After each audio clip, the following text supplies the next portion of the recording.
Hello from Gardening at Twensa here in Ireland, and this is a video follow-up on the more than 500 tulips I planted in my garden last autumn with Alberto's help.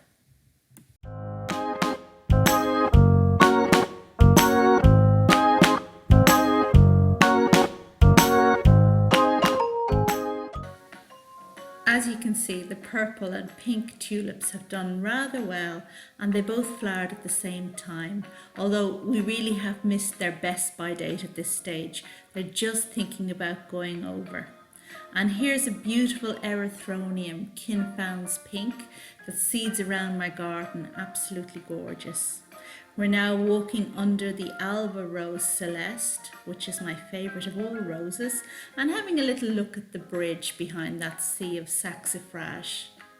The blue Camassia is looking good, and over here we can see some more of the tulips here at the back of the border.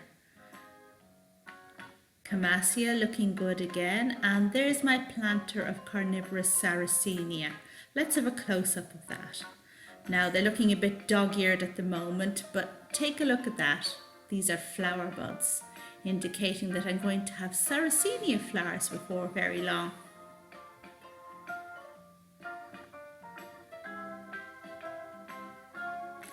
And down below here we have some Dactylorhiza orchids, which are just bushing up nicely. Looking again at those tulips through the bushes, and they really do look rather nice, even if we have missed the best by. So that's all I really wanted to show you. Thanks very much for watching, and linking to that video where Alberto and myself planted the tulips above. Bye!